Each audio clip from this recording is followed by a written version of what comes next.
1.4 billion Catholics worldwide have a new pope. As we speak, trade talks are going on with China, and Brian Kemp this week announced that he will not be a candidate for the U.S. Senate. Robert Prevost, a cardinal from Chicago, the first U.S.-born pope ever, was selected this week by the Vatican to lead the Catholic Church.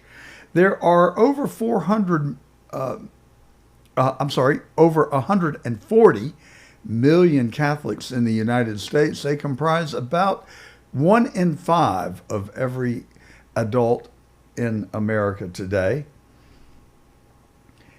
And it is, as I said, one of the leading religions worldwide. The new pope will go by the name of Leo the 14th. I guess you can't have a pope named Bob. But I know that this is celebrated, and here's what President Trump had to say about it. But again, to have the Pope from the United States of America, that's a great honor. That's a great honor. Sir, has your I'm watching, and they said he's from America. I said, that's great. Are you going to jack it up all the way. Have you had it before? I don't think so, but we're having very good conversations. Very, very good. So Friday morning, after President Trump announced that a trade deal had been signed with Great Britain, the markets reacted enthusiastically. They were up in early trading significantly. And then somewhere around 11 o'clock in the morning, all three indices, the Dow, the S&P 500, and the NASDAQ, declined. And there's not a really good explanation for why that occurred, other than that supposedly the market got jittery over the trade talks that are going on as this broadcast is being aired in Switzerland. Secretary Besant is there to lead the delegation to negotiate with the Chinese. And it is also worth noting that Great Britain is 9th on the list of our largest trading partners, but they only comprise 3% of our foreign trade. I was not aware, although I probably should have been, that Mexico is our biggest trading partner. They comprise 16% of our foreign trade, and Canada comes in second with almost $573 billion a year in trade, representing 14%. You don't have to be really good in math to figure out that that's a third of our foreign trade just between those two countries. And that's why the trade agreement with Canada and Mexico were so important. And Trump just said, hey, the NAFTA is no more. And he formed a new trade agreement with Canada and Mexico. And now he's talking about renegotiating it, as he has imposed very stiff tariffs on both of those companies like he has everybody else. Well, third on the list is China. They represent 11% of our foreign trade at $426.9 billion, call it 427. And so they're not too far behind Canada, which is not too far behind Mexico. So together, if you want to lump Germany in with them, between those four countries, you've got half of our foreign trade. So those deals are going to be crucial, and that's why Besant is in Switzerland this weekend negotiating with the Chinese. And I think the markets are jittery. Now, I don't think excuse me, I don't think anything's going to come out of those talks. I think there will be a lot of arm wrestling and posturing and bluster that will take place before we ever get a serious trade agreement with China. In the meantime, we need to continue to work as fast and furious as we can to decouple from China. 90% of our pharmaceuticals are made there. So much of our technology comes from there. And the Chinese, I'm sorry, they just cannot be trusted. They take our intellectual property, reverse engineer it, and then remanufacture it, but they don't have the R&D cost, which, by the way, is the largest cost component of software. Duh. And so they just reverse engineer it and they sell it for a fraction of the cost, and they claim the market. And it's just so wrong and so dirty that why we have allowed them to get away with it, I don't know. And then they employ child labor. They don't have fair labor practices. They don't regulate their factories, and so they can produce goods so much cheaper than U.S. manufacturers can do, can make the same product. So they have a commanding presence, and our deficit with China, according to Trump, cost us something like $1 trillion, and he's trying to cut that out. One of the main ways he's doing it is tariffing the hell out of them and everybody else, and that then encourages companies to look to manufacture products in the United States, which has a very positive snowball effect in a very good direction. It will help employment. It will help lower the cost of goods for Americans ultimately. And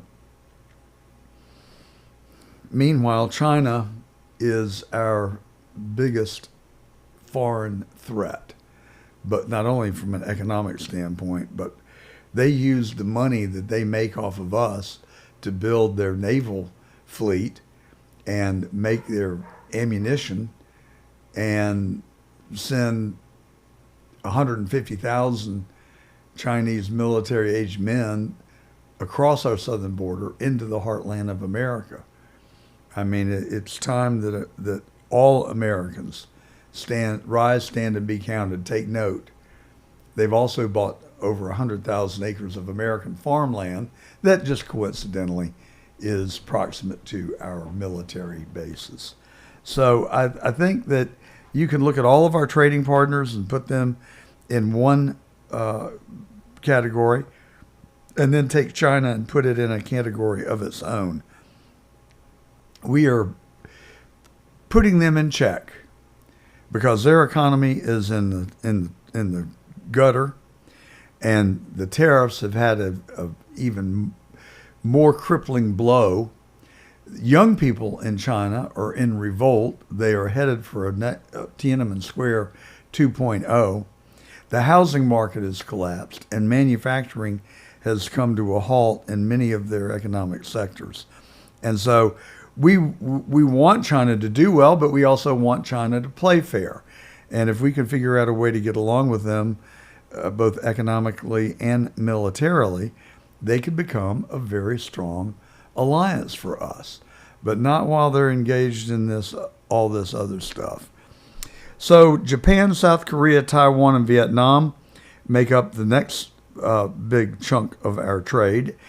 Toss India in there. India is way down the list. They're number 10 on the list. But you put Asia, excluding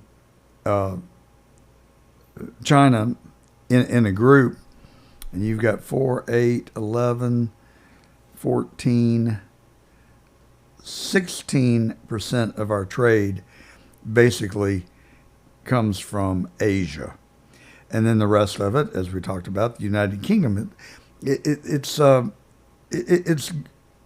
big victory. It's a big W for Trump, but really they're the 9th largest trading partner, and they only contribute 3% of our foreign trade. So I don't know in economic terms how significant it is. In terms of momentum and the narrative, it becomes very significant. And so, and Vietnam, by the way, reduce their tariffs to zero. And so other countries are going to jump on board, and then China will be left on an island by itself, and our negotiating power will become so much greater with them. And then if we can get the other countries to boycott China, and because they're imposing tariffs on many of them, although I don't have those specifics, one would conclude that they do, then we can really put China in check and say, okay, you can trade with us, but just like Trump has said, you can't send fentanyl into our country, you can't steal our intellectual property, and stay the hell out of Taiwan. Those would be the conditions that I would lay forth, and I'm sure that those are front and center on in Trump's plans. So Brian Carr, he was considered the leading candidate for the United States Senate to challenge John Ossoff. The polls that I showed had Kemp at 48 and Ossoff at 45. So he would have been the leading candidate overall. But just this past week, he told his supporters in Sea Island, Georgia, at a fundraiser that he was not going to run for the United States Senate, leaving people in a quandary as to why did he decide that. And initially, I sort of thought, well, he decided because he decided he couldn't win. The I behind a candidate's name on the ballot is hugely powerful. 98% of incumbents get reelected. So it's a big challenge, even though the polls show Kemp at 48%. I've said before, and I'll say it again, I don't believe any of the polls. I just don't know whether they're not scientifically valid or whether they're just weighted and skewed based on whoever's writing the poll and their bias. But they've demonstrated time and time again that the polls just aren't worth the paper they're written on. So I don't know. Jeff Bloomstein, the political columnist from the Atlanta Journal-Constitution, gave a number of reasons why he didn't think Kemp was going to run, one of which was that he's got a year and a half left as governor. Why does he want to mess it up by having to go all over the state campaigning and working so hard, as opposed to just, I guess, the cush job of being governor and the tremendous power that comes with it. And Zell Miller demonstrated that being in the United States Senate after being governor was not a cakewalk, and that he really didn't like it. And, I had lunch with Zell Miller in his I visited in his office, and I took three of my good friends. We flew up to Washington for the day, and we went to the Senate office building, and at Senator Miller's invitation, we sat with him in his office for a good 30 or 45 minutes. And then he said, well, fellas, I guess it's time we should be headed over for lunch. Shirley's going to meet us there. And so we got up and walked with him to the Senate dining room and had a delightful lunch with Zell Miller and his wife, Shirley. Zell Miller, as you know, passed away some years ago. I think it was 2018. And I can't remember when that lunch was, but it had to be, well, I can tell you when it was. It was 2016, because it was right after he had delivered the keynote address at the Republican National Convention. And so after lunch, Senator Miller invited me and my friends to go on a tour of the Capitol with him. And so he walked us through the Capitol on the Senate side, and we walked past this room, and you could hear a murmur coming from behind the doors. And it was the Democratic Caucus weekly lunch meeting. And Senator Miller said, well, I'm not invited to that luncheon anymore, because he had given that powerful keynote address at the RNC. And obviously that alienated virtually every Democrat on the face of the earth. And so he was ostracized by his own party. and he just didn't have fun being a United States Senator. And that's what Bluestein said in his column, that he thought was Kemp's justification for not running for the Senate, is that you go to the U.S. Senate and you realize how little power you have. And I played golf with a congressman one time about 10 years ago, and he said, this job is just really not very fun when you're in the minority, because your vote means nothing. You're powerless. You go over and you vote based on the way the minority leader tells you to. At least when you're the party in power, you get to go over and vote and think that you can actually accomplish things. But I guess being in the House and being in the Senate just may not be what it's cracked up to be. I guess you get invited to a lot of nice lunches and dinners, and that maybe there's some fringe benefits that go along with being in the Congress. But if you've been governor, and you have the tremendous power that goes with being a governor, and you get to the Senate, I'm thinking that it's just not maybe as fun as maybe it would be believed to be. So I thought that was a very interesting column. And then finally, folks, Alcatraz has become totally MAGA. Make Alcatraz great again. MAGA, a new dimension. So President Trump wants to reopen the historic prison on the island outside of San Francisco, actually in the San Francisco Bay. No one has ever successfully broken out of Alcatraz except 4 people that the movie was based on. I think The Rock was based on the 4 people who escaped, but they were never seen or heard of again. So there's a lot of speculation that they either made it to the mainland and disappeared in the middle of the night and took up aliases in discrete locations that they were never found, or maybe they died in the shark, frigid waters of the Pacific Ocean that surround the prison known as Alcatraz. But President Trump wants to make Alcatraz great again and make it a prison for hardened criminals. So we'll see how that plays out. Personally, I'd rather turn it into condominiums and townhouses, because it would enjoy a phenomenal, beautiful view of the Bay and San Francisco. So I think that we could find a much better place to create a prison rather than that spectacular island. Just turn that prison into a condominium association, charge a higher rent, and provide a ferry every day to and from the mainland. It would be a hit. I'll get a consortium together, Mr. President, if you will permit and endorse the idea, and we'll redevelop Alcatraz and keep it as a tourist attraction. I don't think a prison is the highest and best use, I guess, is what I'm trying to get to. We have wonderful guests coming on today. You're listening to The Truth. I'm John Gordon. And our guests today are Karen Strawn. She's going to talk about protecting masculinity, if you can imagine that. And Richard Battle is going to talk to us about the tariffs and his preference for goods being made again in America. And then Shane Jenkins, he was a January 6th prisoner. And folks, I'm telling you, his story is riveting. That's an interview you're going to want to stay tuned for. You're listening to The Truth. I'm John Gordon. We're on the John Fredericks Radio Network in Nashville, Atlanta, Richmond, Norfolk, Pittsburgh, Philadelphia, and Morgantown. And we have an estimated over 200,000 listeners on John Fredericks Network. We also come to you on live streams on Rumble, Getter, YouTube, X, and Facebook.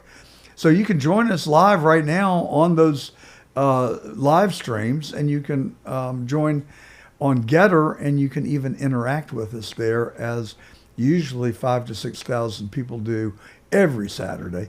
And then the CDM Media Press, they're our friends. They've got 13 digital web outlets. They also have newspapers that they print in Miami, Atlanta, and North Virginia. And they're just a wonderful news organization that are grounded in the truth. We have a lot in common. And they're very nice to take our broadcast and put it out on their digital platform. So let's get to our first guest. Thank you for joining us, folks. Let's get right to Karen Strawn.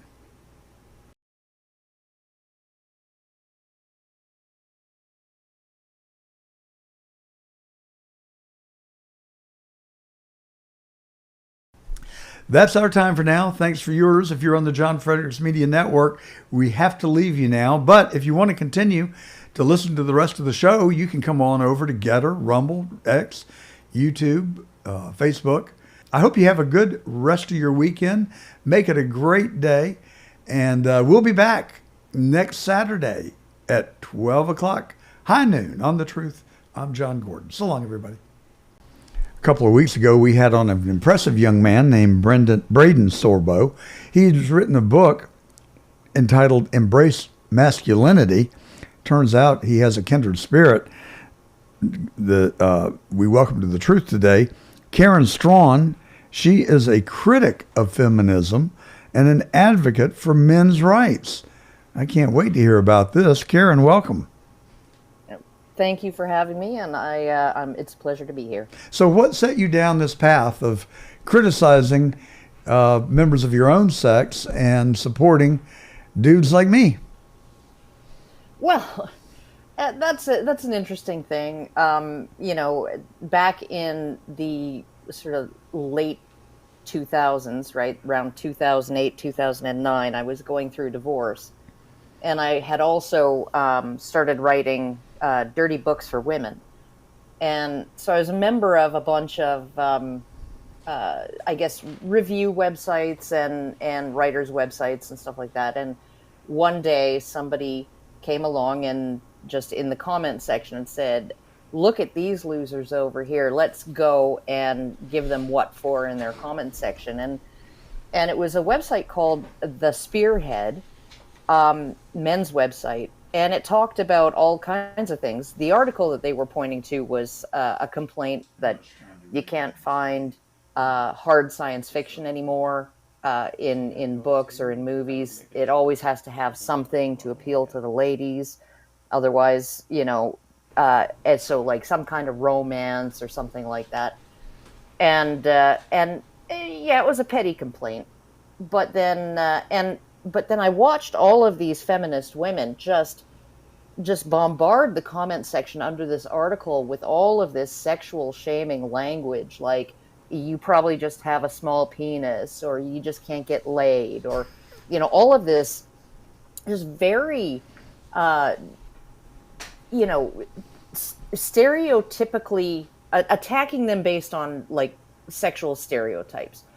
And I was just like blown away, because we're supposed to, as feminists are supposed to not be sexist. And all of these insults they were spewing were like totally sexist. Anyway, so I started talking with these guys, and they were a rough and ready bunch of guys. They didn't put up with any guff. And I saw women come and go, and I stuck around and I read the other articles on the website. And the articles went into like multiple facets of the masculinity and men's condition, men's circumstances in the world right now. So legal, policy-wise, just in terms of just sort of the undermining of the social contract between men and women, divorce, child custody, domestic violence, all kinds of things. And they always had either common sense or research to back up what they were saying. And, as a woman who was going through a divorce, any woman who's initiated divorce can give you like a 1,000-item list of everything he did wrong, right? All the ways he screwed up to mess up the marriage. Right. But I was like, well, I don't want to have a repeat of this breakup. Right. Like I don't want to do this. I don't want a do-over. right? I don't want to make the same mistake again. So I actually asked these guys, okay, so what did I do? What do you think I did wrong? How can you help me figure out how to not make the same mistake again? And these guys, I mean, like I said, they were tough. Um, they were very firm and very stern and very honest. And but most of all, they let me into their minds and their hearts, and to see how men tick, and that is what set me on the path to understanding masculinity, why it's necessary, why it can be dangerous, but is probably it's like a multi-tool, right? You can cut off your toe, or you can perform any useful task with it. So it's just, men are absolutely 100% necessary, and all we've been doing since probably the 1970s is undermining their position in society. And what do you So, think the motivation is for that in our society and culture to have an all-out assault on masculinity and men? I mean, where is it coming from, and what is the end game? I mean, to what end are these people trying to achieve by, I don't know what the term is, to okay, I think basically the impulse that is being exploited here is the impulse to protect and provide for women. This is the primary impulse on the part of both men and women and societies to protect and provide for women. And so once you tap into that, and then you have to realize that there are some women who are abused by their husbands. There are some women who are married to deadbeats, right? Who don't take care of them, who don't provide for them. There are some women who are in bad circumstances because of the men that they're with. So one of the first things that happened, once society got prosperous enough and the tax base got broad enough, one of the first things that we did was we liberated women from the necessity of marriage, right? From the necessity of the intact family. And when we did that, well, what did we have to do? We had to basically subsidize job opportunities for women, career opportunities for women, and we also had to subsidize single mothers. And that set off a chain of events, right? A kind of a cascading positive feedback loop of social dysfunction that has resulted in now, in some populations in the U.S., Hispanics, blacks, and increasingly whites as well. You're looking at a 50% or greater in illegitimacy rate. You're looking at, the marriage rate in the 1970s in Canada was 85%. The marriage rate today is 30%. And, that's a staggering basically, statistic. yeah. And basically that has come about because we've sold women a bill of goods by saying, this is what's good for you. What you need to do is you need to first go to university, then you need to get your career underway. You need to become, self-sufficient. You need to, maybe even buy a house and, have a nice car and all of these things.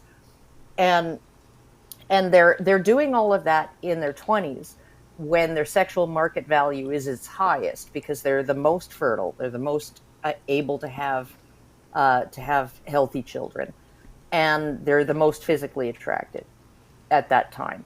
And then by the time they hit 30, and there's no hurry. There's no hurry. And you don't have to hurry up to settle down. And you definitely don't have to settle, right? For anybody who earns less than you or has a career with less status than yours, or a degree that's not as prestigious as yours, right? So when you actually look at it, when women hit 30, and I know a woman who's in this position right now, she's 32. She's got the baby rabies, something fierce.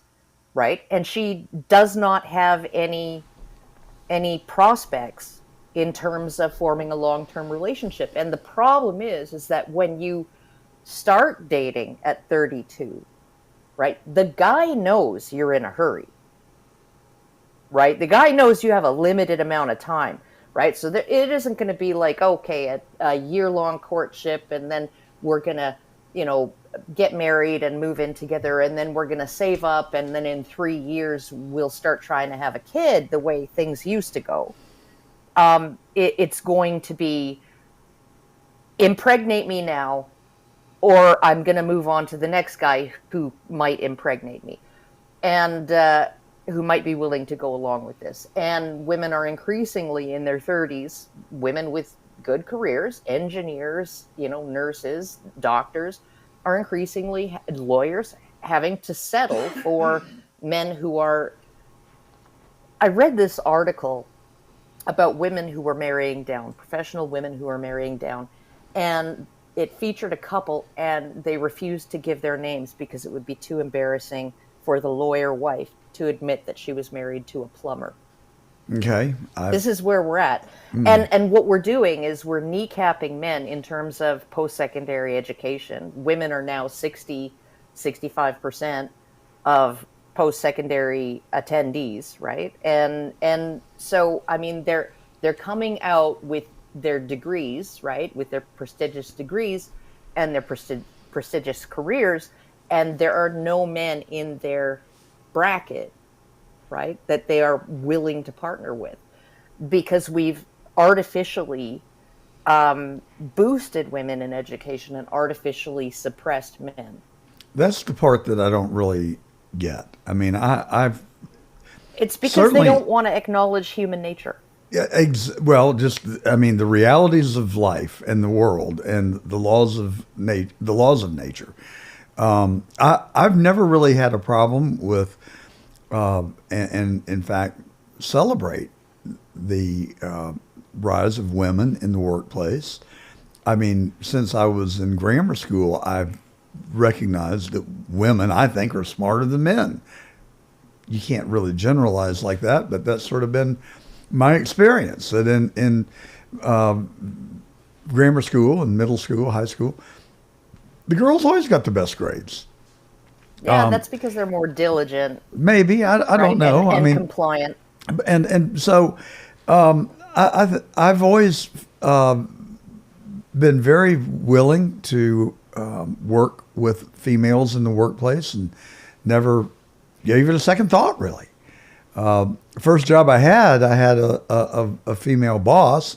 That was did actually take a little getting used to. But she was so bright and so diligent and hardworking that I respected her. And so therefore I was willing to take a delegation from her without any pushback.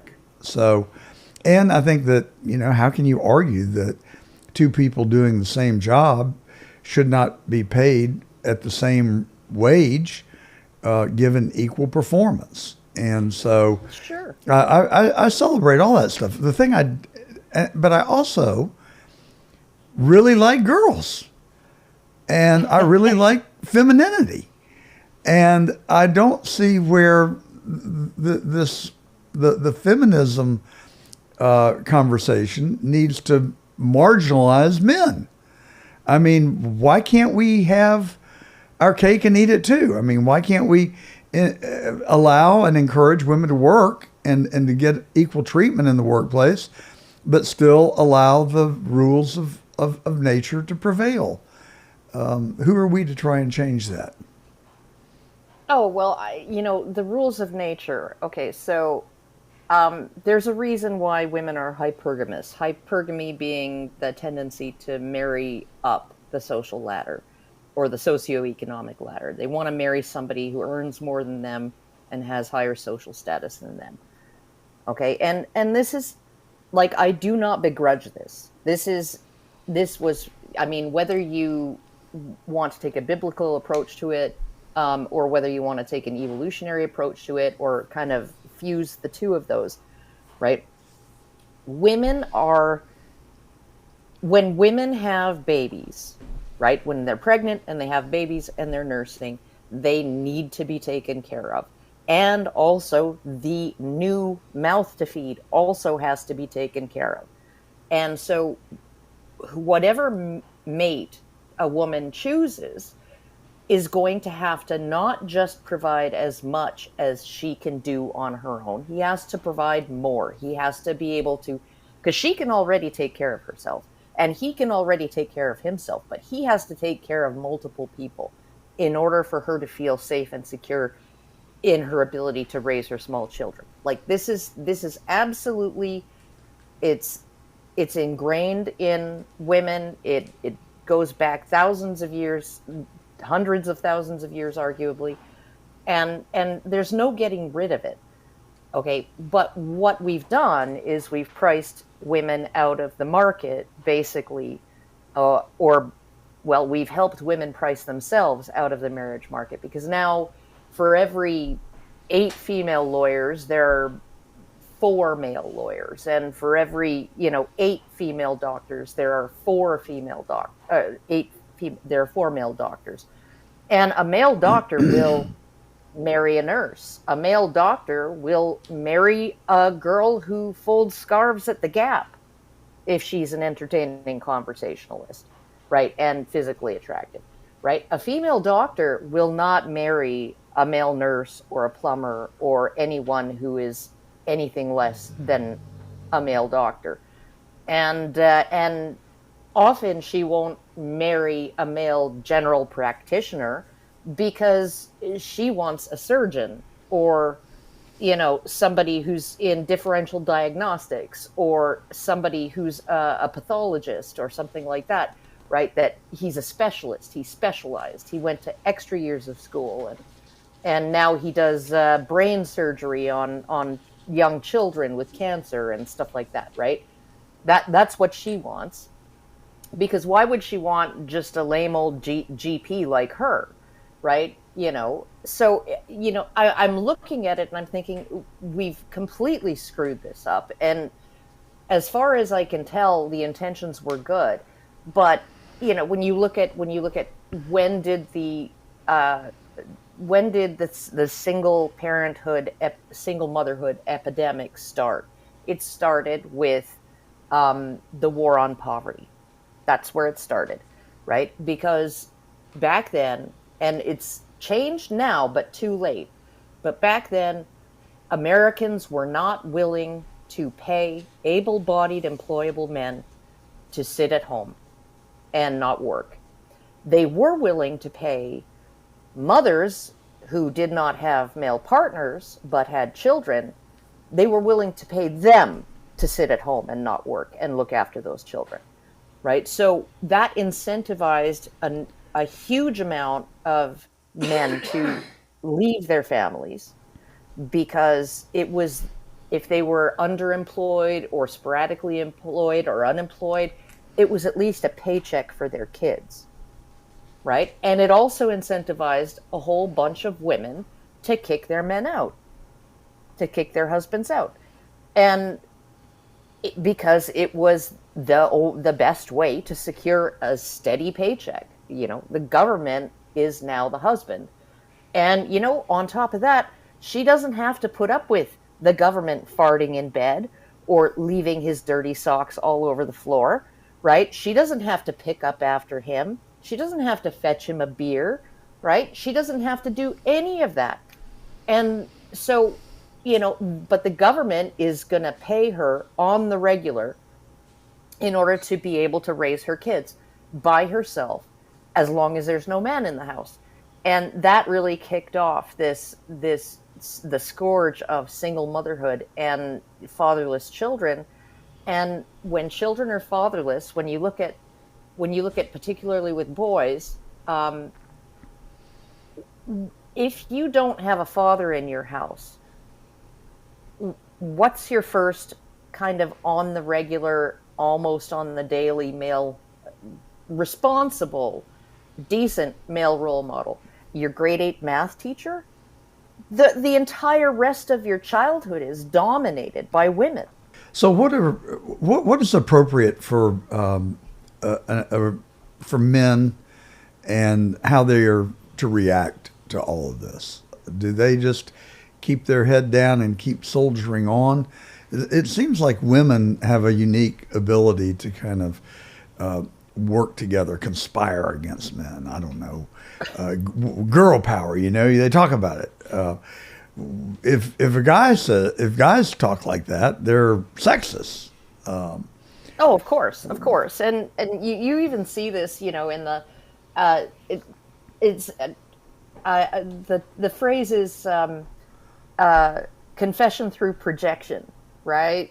So the whole narrative of patriarchy, like men have always oppressed women, and that's been their primary goal, was to oppress and exploit women. Well, that's the feminist model of the world, because feminists are probably the most self-absorbed and selfish of women. And so they were like, if I were in charge of everything and setting all the rules, I would totally oppress the opposite sex and exploit them, right? And treat them like dirt. So, that's not what men have been doing throughout history. That's absolutely not. Men have always cared about women to the highest level of what they can afford, right? How societies have always cared about women and taken care of women and protected and provided for them to the top level that they can afford, right? And we just couldn't afford as much way back when, in the 17th century and back in biblical times, we couldn't afford to care about anybody that much. And when you actually look at the apex fallacy, right, that they engage in, right? Well, 90% of CEOs of Fortune 500 companies are men, and therefore, right, all men are basically CEOs, and all women are basically secretaries, and also maids and like chambermaids and waitresses and things like that, right? No, and the wage gap too, right? They take this statistic, they just add up everybody's salary, annual salary, like what they earn throughout the course of the year if they're employed year round. And teachers are included in this, even though they get 3 months off every year. And they just add it up, and then they just divide it, they average it out. And men earn more than women, and that's not fair. Well, okay, except for men and women do different jobs. And if you actually compare apples to apples instead of apples to oranges, the wage gap is not 80 cents to a man's dollar. It's like 98 cents to a man's dollar. And even that, you can't really, there are some factors in there that you just can't quantify, like the willingness and successfulness of negotiating your pay and things like that. But when you look at the hours worked, like once even just factoring in overtime hours and willingness to work weekends or graveyard shifts, right? When you factor that in, even though it's the same work, if you're doing it between midnight and 8 a.m. rather than between 8 a.m. and 4 p.m., you're going to get paid more. And men are more willing to do that.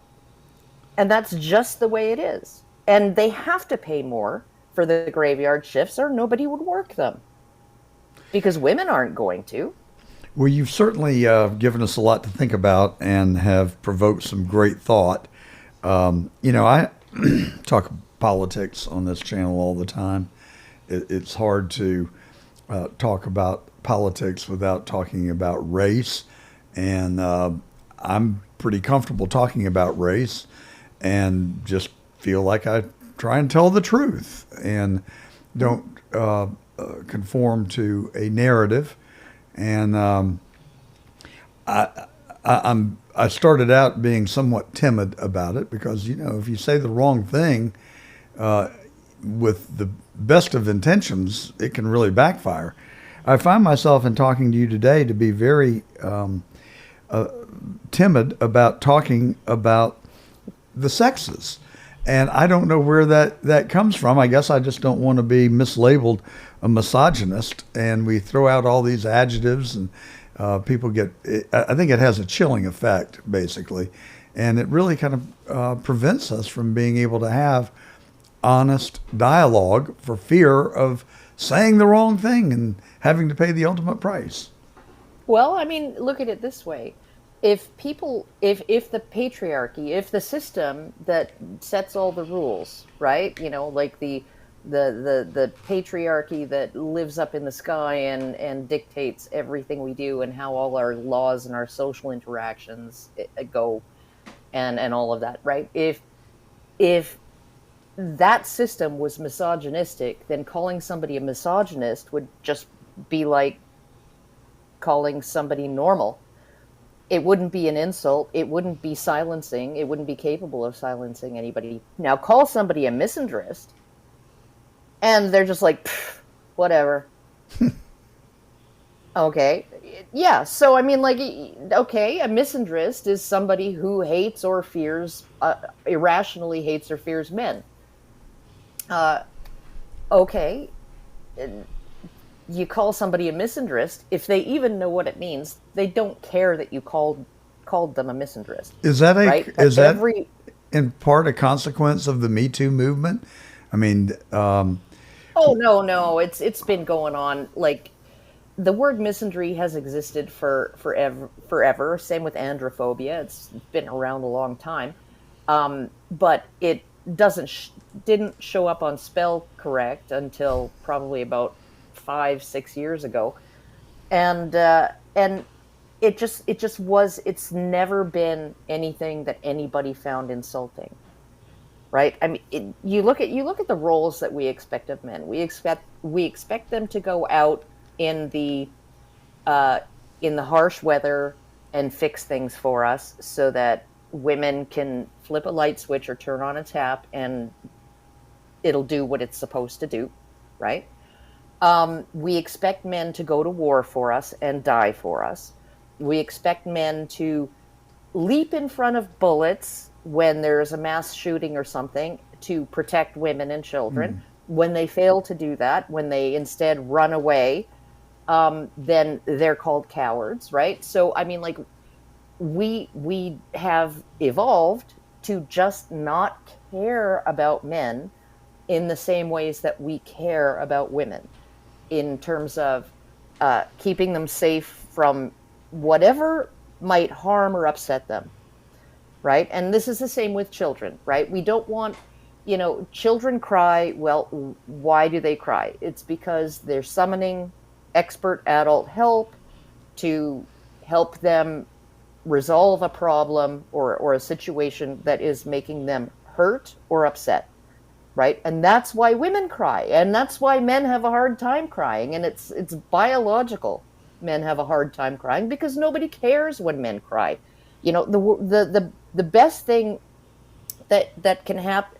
You say nobody cares when men cry? The only thing that's going to happen, nobody, well, okay, they'll shame them. They'll think that the guy's drunk weak, or there's something wrong with him. Yeah. Weak and weak and all of that. I mean, like, if you're a man and you're crying, that means that you're advertising yourself as vulnerable. And back, thousands of years ago, a man didn't want to advertise that, because if he did, considering his role, which was often to fight off enemies, that would signal to the enemy that, okay, that's the first guy we're going to take out. Well, I'll tell you, I've never seen Donald Trump with a tear in his eye or a lump in his throat. And you're allowed to cry when a football player retires. On that note, thank you, Karen Strawn. Fascinating conversation, to be continued. I'm not sure we've solved any of the problems, but we've certainly identified a bunch of them. Thank you for coming on The Truth today, and have a good rest of your weekend. Thanks so much. Tariffs continue to dominate the news, and here to sort it all out is our guest today, Richard Battle. He's written a book called Made in America by Americans, Not Americans. Richard, welcome. Thank you for joining us. Good morning, John. Thank you so much for having us with you. Tell me, what is an Americant? Well, Americant is a person, in my opinion, who subscribes to the culture and the media and the government telling us what we can't do and that we should rely on someone else, primarily government, to provide us with the few crumbs they think we should have. And I got sick of that, and that's why I started this series, Americans Who Made America, where I profile and highlight people who had that American-do spirit, because I believe that American-do spirit, which comes from our political and economic liberty, is what's made this country what it is, what we've inherited, and what it's our responsibility to pass along to future generations. Well, I think you're onto something. I've had this paradigm, and I'm reluctant to express it because it sounds like an indictment against everybody that works in government, and that's not fair. But I do think it applies to a large number of people in government, and that is they tell you what you can and cannot do. And those are the people who are typically lazy. They don't want to make an intellectual argument to advance their position. And it's just easier to tell you do this because I said you have to, or you do this because I told you you can't. And so I get the theme that you're advancing. But let me ask you, what do you think Trump's up to with these tariffs? You know, I had dinner last night with a group of really smart people, which I'm still trying to figure out how I got invited. But these folks, I mean, we had a former ambassador to France. We had a respected journalist. We had captains of industry, and they're really kind of sounding the alarm on tariffs.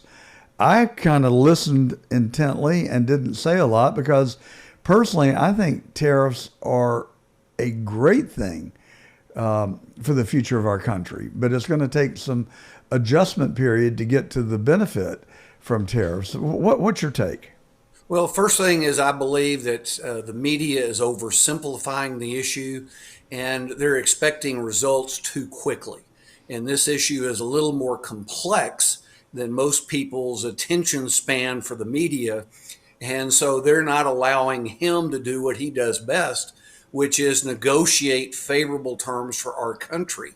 And first, I trust him because of his negotiating expertise.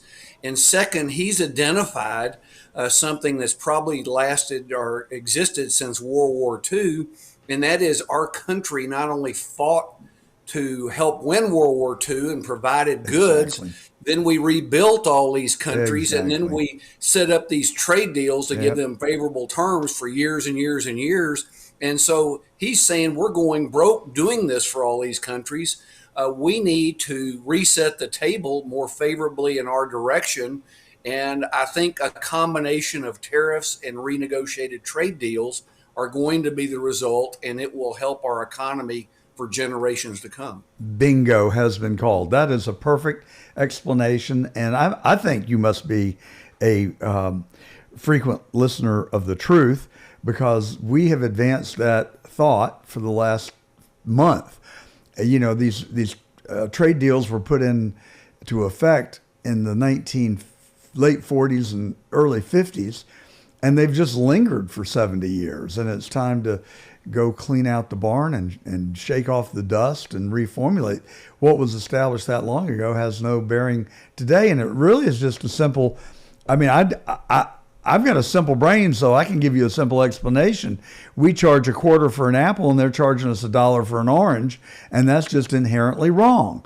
And so I think trade needs to be fair both ways, and it is my belief that that's what Trump is trying to establish. And one of the biggest results of that is that it is going to be less expensive, more favorable to make these products in America, which is going to employ Americans and is going to put America first. Please, someone make the case why that is not a good idea. Well, you're correct. And the other aspect of this that is overlooked by many people, but President Trump recognized it, is the national security aspect. If you'll remember history, we were the arsenal of democracy before we got into World War II. We made weapons and all kinds of supplies for people because we had the manufacturing. And then during the war, Roosevelt had his dollar-a-year men who were the CEOs of these large companies, the auto manufacturers and others, and they donated their time to help manufacture goods for the war. But today, if we had to go through that situation, we do not have the manufacturing infrastructure that we would need. And so reobtaining that will help our national security in the future as well. So I'm not sure how many countries there are in the world. Do you know the number off the top of your head? It's somewhere around 200, I believe. I think it's somewhere around 200. Trump said the other day he had agreements on 200 trade bills. I was like, I don't think so. He's a salesman. He's known to puff. I can put a filter on it. But really, how many trading partners do you think we have that are material to our economy? Well, there's probably less than 10 who are the most critical, but the others can be utilized to help move the ball. And of course, whoever wants the deal worst is going to lose. And President Trump is not rushing into deals. He will make sure we get favorable deals. And whereas I've seen other administrations who were so desperate for agreements that they would agree to almost anything with other countries just so they could say they got an agreement. And a bad deal is worse than no deal. And so patience is important here so that we can end up with the best deals possible. And I believe he's strategically setting these up because each one that's going to be made will influence the ones after them.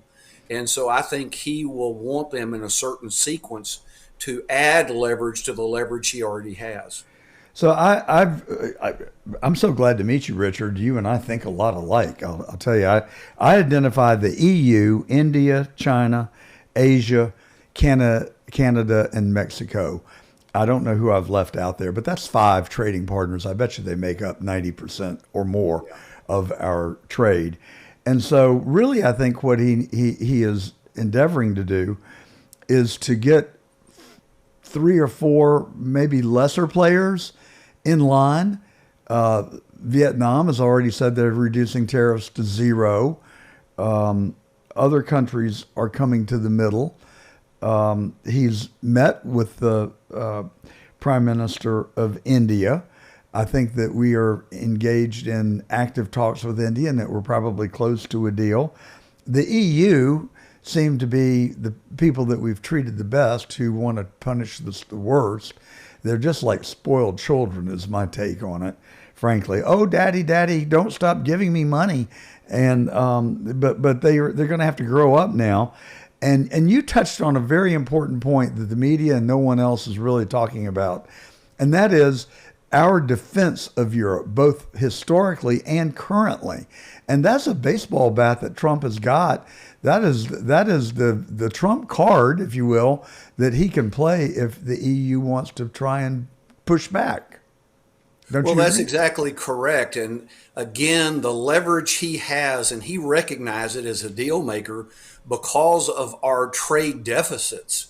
These countries need us buying their goods for their economy, and China's already feeling the effects of the tariffs on them. And so that will compel them, same thing with Canada, to come to the table quicker. And once they show their interest in it, that again strengthens his negotiating levers so that he can make sure we get the best deal possible. I mean, Trump is tough. You know, I watched him in the Oval Office earlier this week when he was meeting with the newly elected president of Canada. Is it president or prime minister? I think it's prime minister, actually. Prime minister. And he said, frankly, we don't want Canada's cars. We don't want their aluminum. We don't want their steel. And there you got the prime minister sitting right next to him, who's actually seems to me to have been trying to play nice. I felt uncomfortable in the conversation, and I'm 1,000 miles away from where it took place. What do you think the right answer is for Canada and Mexico.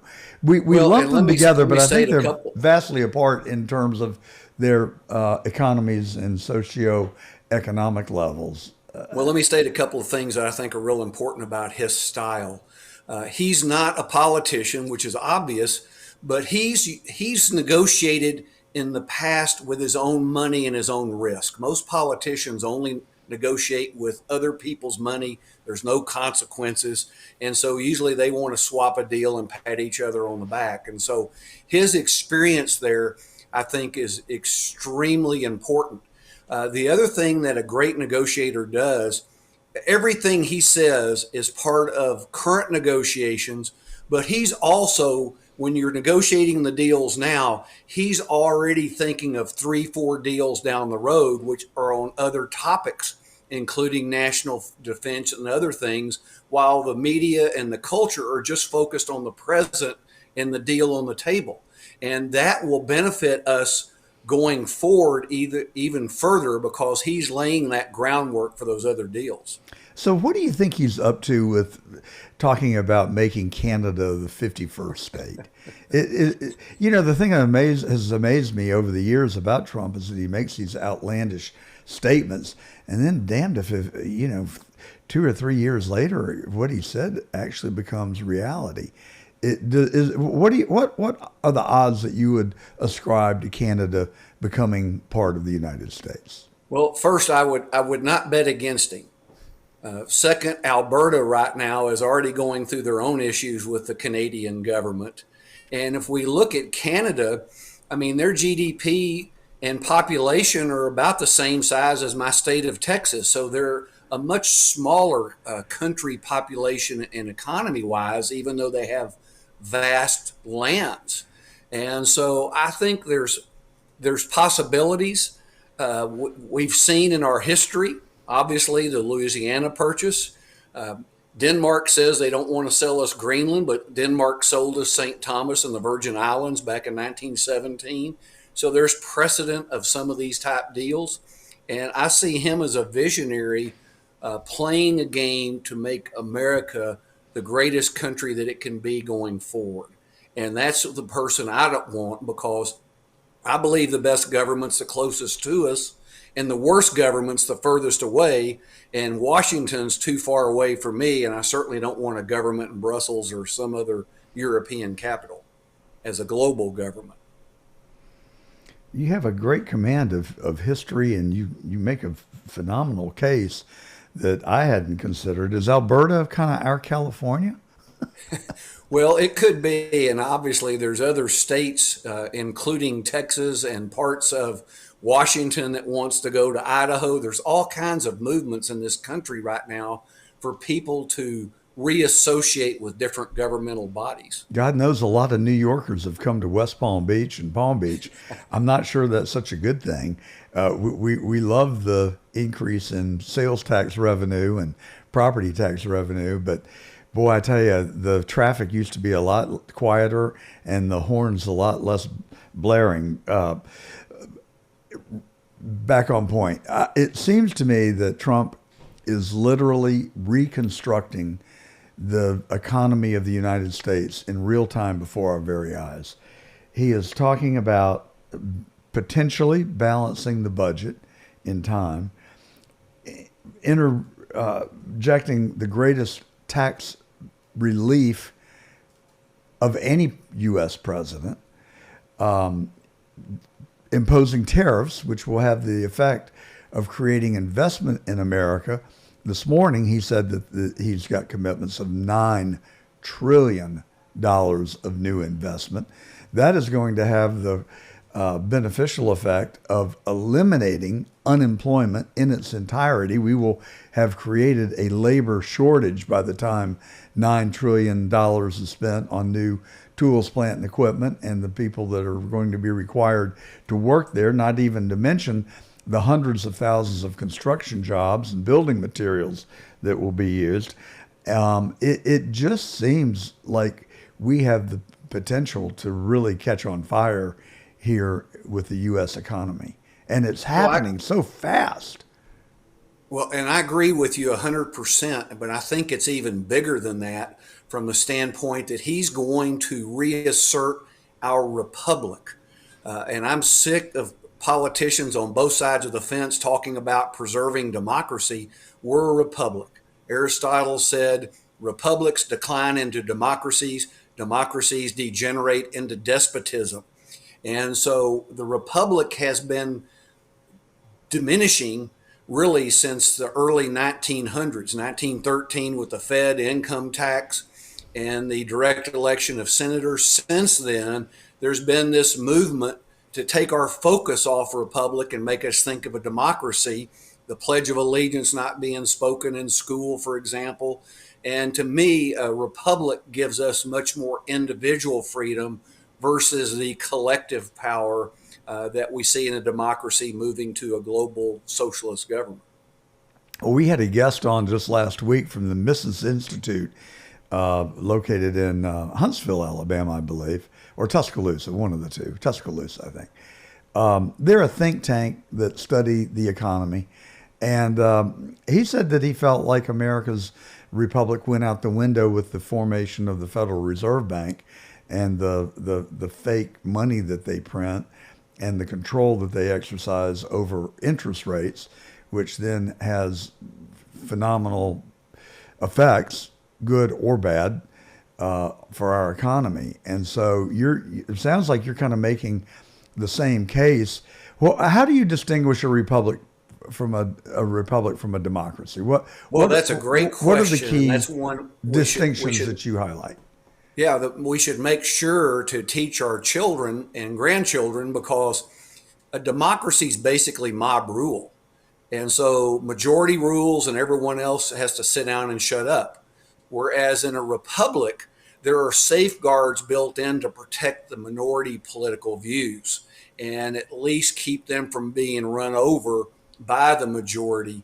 And that also makes it to where it's not such an emotional governing body, because then if it's emotional, then changes can come in a whipsaw fashion based on emotions. Whereas a republic, we have the Constitution, which gives us protections as a minority political viewpoint. And I think that's an important thing, because our founders gave us individual liberty, not a collective liberty.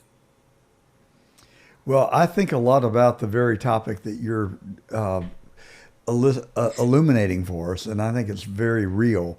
You know, I look at, well, first of all, I ran for office in Georgia, and I remember vividly on election day, I was going out trying to encourage people that I had actually visited previously in the campaign to go vote.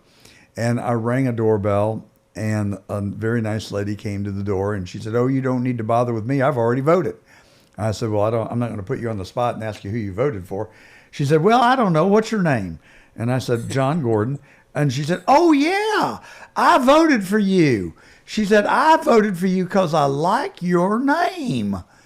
And I was like, "God help us. I'm flattered that you voted for me, but you're really going to tell me you voted for me because you like the sound of my name?"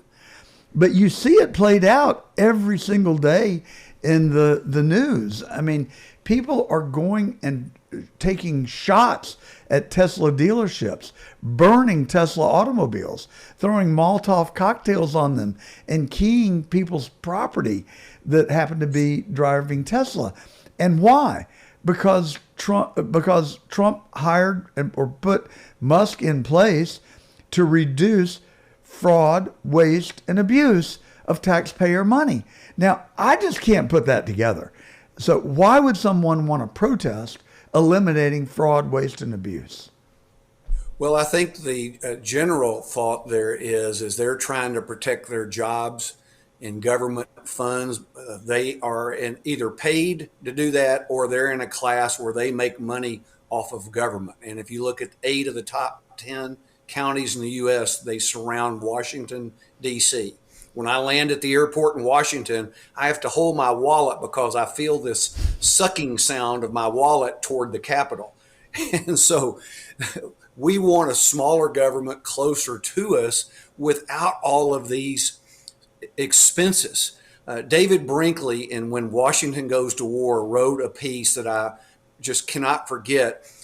The income tax was only paid by about 20% of the people until World War II. World War II, they started having everyone pay and file income tax returns, and people couldn't write a check for their whole tax once a year, so they instituted the withholding tax. And when the war ended, they decreased military spending, and the withholding tax all of a sudden is bringing this money in. And the politicians were talking and saying, well, do you think we should reduce the tax or return this money? And one of them said, well, I guess the people want us to spend it because they're not saying anything. And so since that time, if you really think about it and see the things Doge has exposed, these politicians have to invent ways to spend money, because if they don't spend money, then they don't get as much budget the next year. And so it's a full-time job trying to figure out ways to give money out.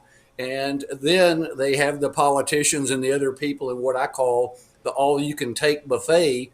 They want to participate and benefit from those expenditures as well. Well, it does tend to illustrate the mentality of a large segment of our society who are actually going to the polls and voting. And it seems to me that they make their decisions based on sound bites and what they're reading in the mainstream media, which we know now are just not truthful stories.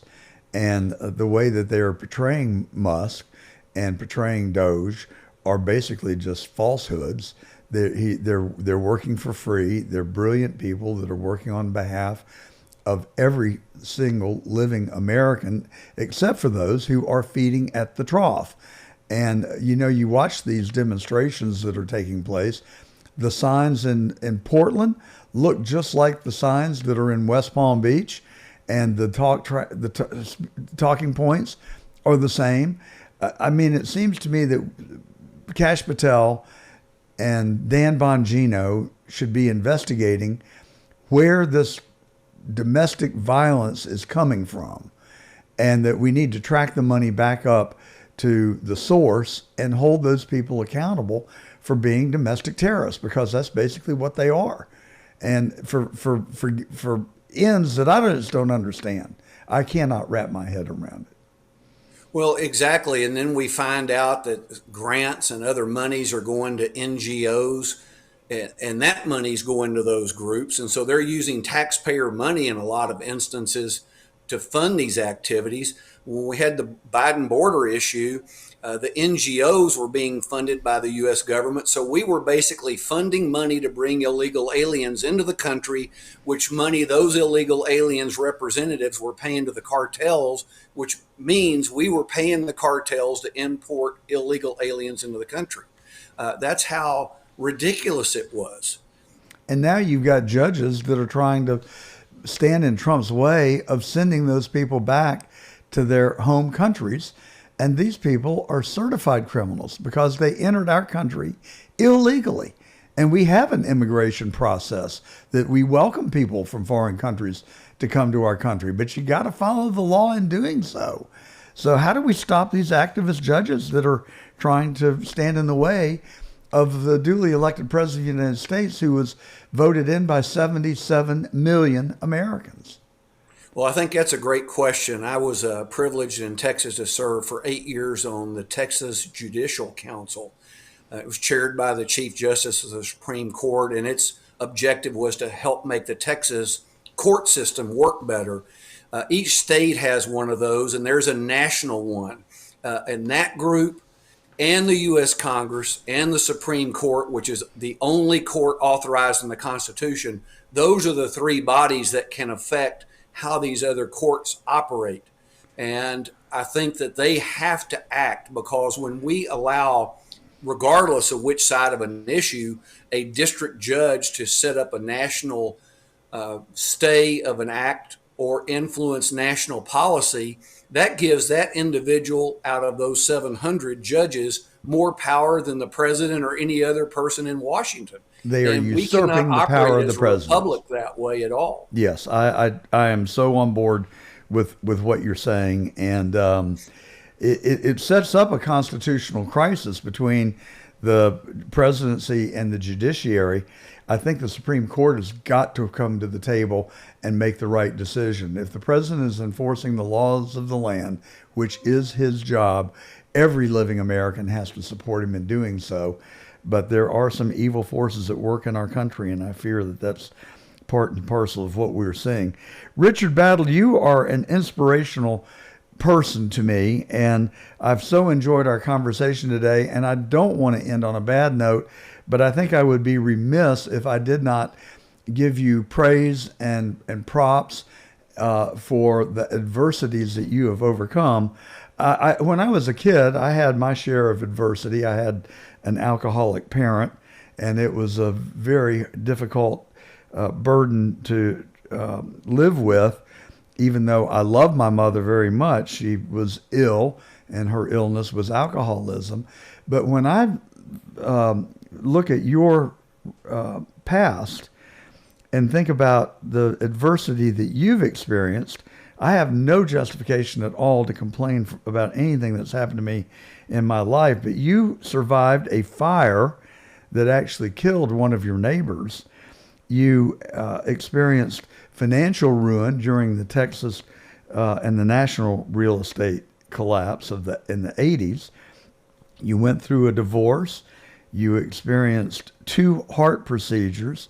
You survived. You are a cancer survivor, and it pains me to even say these words, but you lost your only son, and as the father of 3 boys, it's hard for me to even contemplate the pain that you must have experienced.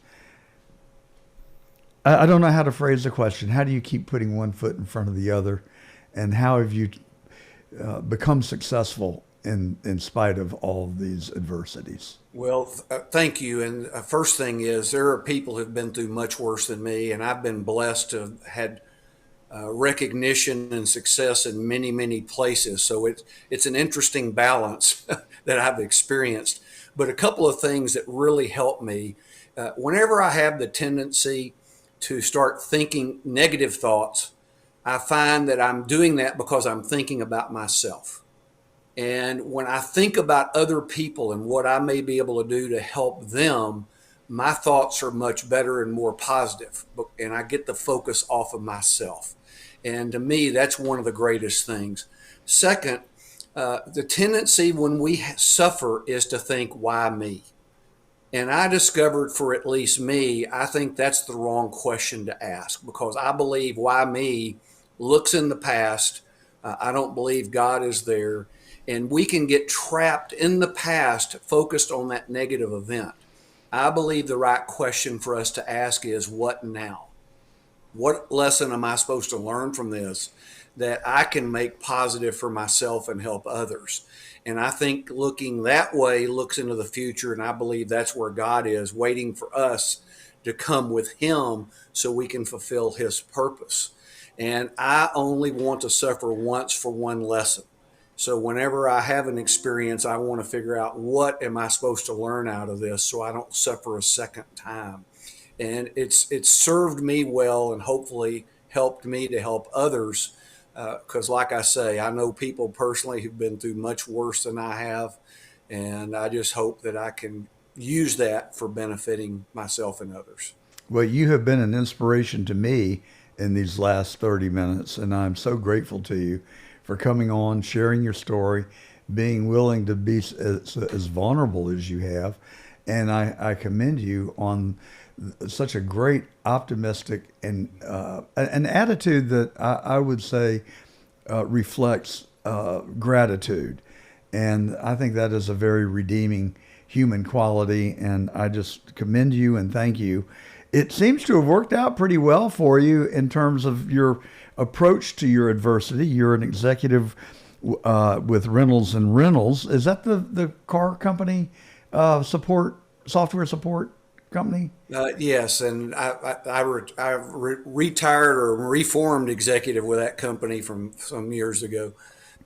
And Governor Rick Perry, as you spoke about a moment ago, appointed you to the Texas Judicial Council and the Texas Emerging Technology Fund. You have been involved and active in the Chamber of Commerce, and amazingly, have written 11 books, the latest of which was, I highlighted at the beginning of the segment, Made in America by Americans. And Americans. And you do have a can-do attitude. So I think that has everything to do with your success. And I wish you continued success and welcome you back onto the truth anytime that you're able to come. Well, it's been a pleasure to be here. We'd be happy to join you anytime. And we always end our part saying, God bless America. And I join you in the theme that you've espoused. Thank you, Richard Battle. It's been my pleasure. And I know I speak for our listeners as well. Nothing has gripped at my heartstrings like the J6 defendants and prisoners who wasted away in a D.C. jail following the aggressive prosecution, mainly by the liberal Dems. Joining us today is one of those prisoners, Shane Jenkins. He is the executive director of Stand in the Gap, and Shane spent a ridiculous amount of time, 46 months in prison, as a result of his activities on January the 6th. Shane, welcome to The Truth, and thanks for coming on. Thank you so much for having me. It's an honor to be here. So, where do you live? I live in West Houston, Texas. West Houston. Yes, So, sir. and you went to Washington after the 2020 elections? And Yes, sir. The 2020 election was actually the first election that I had ever voted in, ever been inclined to participate in. And so after the COVID lockdowns and losing my job in the oil field, I voted early in Texas and had a lot of questions. You know, I watched the election night here in Houston and went to bed at like 11 p.m. thinking, oh, we're up, we're good. Trump will be president announced tomorrow, you know, and then I woke up the next day and it was like, he'd lost. I was like, whoa, who voted in the middle of the night? That's what I wanted to know. And so, yeah. Well, I had the same experience. I just didn't get in the car and go to Washington. What motivated you to do that? And how did you even know to go on January 6th? I had actually I was doing residential roofing sales here in Houston, and a previous owner that I worked for was not being transparent with his books and practices, and so I confronted him. He basically fired me on December 1st, and so I had an open schedule, and I was doing really good, making good money selling roofing, and I saw the tweet go out from President Trump. Not only did I have the questions about the election, but President Trump sent out a tweet. It said, come to D.C., join the Stop the Steal rally, and then all caps at the bottom of the tweet, it said, will be wild. And so I had never been to D.C., never been to a Trump rally, never seen the history of the city, and I was thinking, you know, this is going to be on January 6th. If he doesn't get if something doesn't change, this will be his last 2 weeks in office. So I wanted to see President Trump before he left office, and so I booked my flight and my room and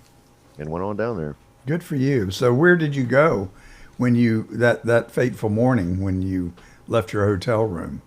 Well, so I flew from Houston to Dallas. I had a layover, and then I flew straight to Washington, and I met a family there, and I actually flew alone. I tried to get friends to go with me to January 6th. They were like, no, I don't know. Seems like a bad idea, this, that, or the other. And so I ended up going alone. Well, I met a family at the DFW airport, and we agreed to meet at the Ellipse at 5:30 the following morning to hear all the speakers and watch the rally. And we did. We got out there bright and early in the morning. It was cold. But man, the beauty of seeing all those people file into the Ellipse and the crowd from the Ellipse all the way back to the Washington Monument was just surreal. So after you watched President Trump speak there? Yes, sir. And how close to the podium were you? So the Ellipse was actually across the street from where I was. I was probably, I would say, about 200 yards from President Trump. And I could see him, but they had a giant big screen, probably like I don't know how big that TV was. A Jumbotron. Jumbotron in the field where we were at. So we were probably like 20 yards in front of it. So you could see very well from there. It was phenomenal. I mean, it was a lot of prayer, singing, dancing, people laughing. It was like a praise and worship service, something I had never seen, but it was cold January day, and it was just a bunch of, patriotic Americans. It wasn't anger and people set on, we're going to go down here and overthrow the government. Nothing like that. It was a beautiful day that I'll never forget. So after the speech on the ellipse, what did you do? So the ladies that I had met, it was a mom and two daughters and some of their friends, and they wanted to go back to their hotel because we had been out there, granted, from like 5:30 a.m. and here it is probably 1:30 or 2, I guess, when President Trump gets finished speaking. They're like, we want to go to our hotel room, freshen up, use the restroom, whatever we got to do. So I went to Starbucks and got coffee and protein packs for everybody and waited for them to come down from their hotel. And then when they came down, if you're going to overthrow the government, you got to be fueled up on Starbucks coffee and protein packs. So when they came down from their hotel, I gave them their coffee and protein packs, and somebody opened their phone and said, "Oh my gosh, they've stormed the Capitol." And that was when I was like, I don't know what this is, but it's historic, and I've got to go. For me, there was this anticipation of something happening. I just couldn't see that we could have an election, at best manipulated, at worst stolen from us, and something not be done to correct it, because I just believe that. And so when I heard that, I was like, you guys be safe. I will catch up with y'all later. And I took off running towards the Capitol. And so did you enter the Capitol? I did not enter the Capitol. I was in the lower West Terrace, where it was like a war zone. When I climbed up there, I saw people being beaten.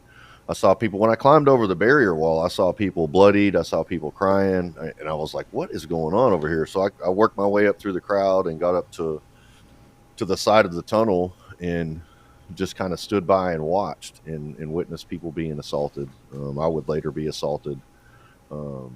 There was a girl that died like literally 10 feet from where I was at, named Roseanne Boylan. She died there on the lower West Terrace Capitol steps. And we later found out, while I was at that location, that Ashley Babbitt had been shot and killed inside the Capitol. And so after being assaulted, after seeing people be assaulted, after a girl literally dying on the steps right there, like I did, and I'm accountable for this, I reacted in anger and threw things at those police who were beating people who had beaten me. And so probably not my best moment, but I don't ever want to see people, especially women, beaten in front of me, or elderly men either. And so, Did you witness the assault on Roseanne Boylan? I did not in the moment, no. But I can go back, and in the DC jail, I was there for 32 months, and I witnessed. I looked through all those videos because we're all trying to find who the bad actors are and all that stuff from the crowd. But you can see me clearly in the videos when she is being beaten on the ground. I was literally about 10 feet from her. But in the moment, no, I do not recall that. But I did see other people being beaten. It's just horrific to me. It's overwhelming and I've seen the videos of their assault on Roseanne Boylan, and it just makes my blood boil. It triggers such a horrible reaction in me. And then when I think about Ashley Babbitt, a veteran who served this country, I think she was in the service for 10 or 12 years. Yeah. And she was, I don't think she was more than 5'2". She was unarmed. Right. Maybe she was going through the window. Maybe she wasn't. I guess she was. Let's just assume that she was. What threat was she to anyone? Mm-hmm. And I don't think I'm pretty sure that the law is clear that lethal force is only to be used in the case of extreme danger, right. i.e., if you don't kill them, they're going to kill you. Right. I don't think Ashley Babbitt was capable of killing Michael Byrd or any of the other half a dozen police officers that were in that lobby. It's just astounding to me. Well, the thing is, too, the way she was shot and fell outside the window, let's say there's an intruder at your home crawling through a window. If you shot him and he fell outside the window, you'd be up the creek. You'd be charged with murder because he wasn't in your house. You couldn't say he was a threat to your bodily, to your body. Yeah. And the part that bothers me most is they denied Ashley Babbitt a military funeral. And then the lady who beat Roseanne Boylan, Lila Morris, they set her on the 50-yard line at the Super Bowl a couple of weeks after January 6th. Like, she was a hero. They gave her the equivalent. I don't know what the exact medal was, but they gave her like a Congressional Medal of Honor for assaulting, not specifically for the assault, but she hit Roseanne Boylan on the ground while she was unconscious 3 times with a stick about an inch around, and the 3rd time broke it. And they gave this woman a Congressional Medal of Honor. There was no investigation conducted into her actions. And there needs to be a real investigation into the actions of Michael Byrd regarding January 6th and the shooting of Ashley Babbitt. Well, Joe Biden, as you know, pardoned Michael Byrd. And I just, it seems like they were determined to destroy this country. Mm-hmm. And everything that Joe Biden did, and that is a theme that in a talk track that I've maintained for the last 3 years on The Truth. And as God is my witness, it's not a partisan statement. Mm-hmm. I've actually known and worked with Democrats in the past, and they were good, decent, honest people that we simply had differences of opinion on how to solve a problem. But these Democrats are just sheer evil. And to give a Congressional Medal of Honor to a cop that basically killed an unconscious civilian of this country is inexcusable, unpardonable. I don't have enough adjectives to describe my outrage towards them. I want to say Mickey Whithoff is a friend of mine, Ashley Babbitt's mom, and I want to say that a murder investigation into Michael Byrd is not off the table. I want to contradict you and say that he was not pardoned. I may be wrong, but I want to say that came up in a conversation the other day that I had. I would love to find out that I'm mistaken, and I desperately want justice for Ashley Babbitt. Imagine, and I don't like to go to this space and bring race into anything, but imagine if it was a white police officer shooting a black woman crawling through the window. I don't think you're injecting race. I think you're observing a reality in our country today. Mm-hmm. George Floyd, look, I'm sad for George Floyd and his family, okay? But he was filled with drugs, and it has not been proven that the officer killed him. He contributed to his death, but it was also true that he was resisting arrest, and that the officer was trying to subdue him. So I'm not really wanting to weigh in on that one either, but it's just that, if that had happened to a white guy, it would have never made the front paper of the local newspaper, let alone become front and center in the national news. And it plays into my paradigm that there are evil forces at work in this country that are trying to destroy it. Mm-hmm. And I think that they co-opted Joe Biden.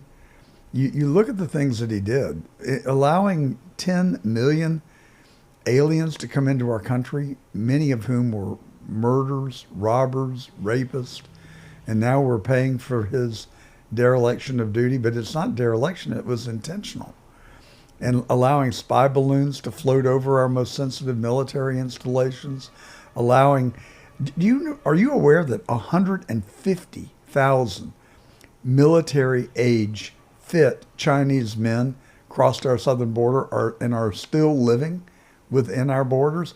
I'm sorry, that is an army. Yeah. And it all happened under Joe Biden, Mayorkas, and Merrick Garland. And I don't know what their motivations were, but it is pretty clear to me, with the amount of money that Biden took, not from our foreign partners, but from our foreign enemies, is staggering. And the narrative is, he was a senile old man. BS. He was a corrupt, indecent human being that trained his own son to be the bag man. I'm sorry. I'm a pretty sympathetic character. I can't gender any sympathy for him in my heart. For Hunter, I do. Imagine if your father taught you to be the bag man and shake down our enemies for money while he was president of the United States. No wonder Hunter's a mess. Who wouldn't be? Right. So I'm sorry. I get off on that subject, and it just really love fuels it. my It's good. passion. But the people that were on the January 6th commission, first of all, it wasn't a commission. It was a fake, illegally called body. They did not follow the laws of the House, and Nancy Pelosi orchestrated it, enabled and assisted by Adam Schiff, Liz Cheney, Benny Thompson, and that guy from California. What's his name? The congressman. I try and suppress it from my memory. I dislike him so bad. I don't know. But these people are seriously evil. Well, and then they called in the Hollywood production team to produce and cut and edit, and then they selectively used interviews to promote their narrative. They and cherry pick their, the evidence. their truth. Well, and you were talking about it earlier, with the George Floyd thing and the way that gets reported is that's a problem with our press. And I love what President Trump is doing, bringing in these new independent journalists who are willing to tell the truth, good or bad for the Republican right or whatever it is. They're just going to tell the truth. And I think that's the importance of shows like yours is being a voice that's going to cut through the BS and just give it to the American people how it is, whether you like it, whether you love it, whether you hate it. The people need to hear the truth and quit hearing these narratives that are promoted by these mergers of big media, big corporations, and government. So I think it's important for the freedom of press and for small and independent journalists to lead the way in that fight. Now, you're in Houston, right? Yes, sir.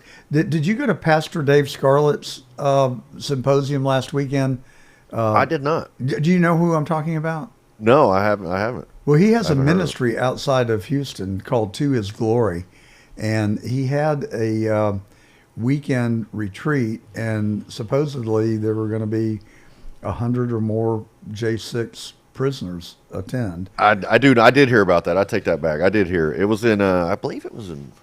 Was it East Texas? It was. Yes. I had Just planned to outside go, of but Houston. I ended up changing my plans and got some studio paneling in for my wall behind me. And ended up building out the studio. Well, it looks very nice. I've got studio envy. I'm working on a new studio myself. It'll be ready in a couple of months. Okay. In the house I'm constructing. So tell us about your. All right. So you were at the Capitol, but you did not go inside. Right. You did throw stuff at some cops out of anger. Yes, sir. I hope you threw an extra whatever you were throwing for me.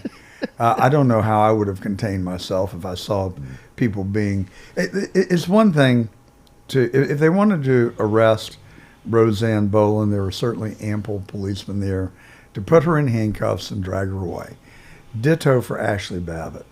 But savagely beating Ms. Boland and ruthlessly killing Ashley Babbitt, it shocks the conscience. I mean, this is stuff that is supposed to happen in third world countries, not in the United States of America, and certainly not on the hallowed grounds of the nation's capital.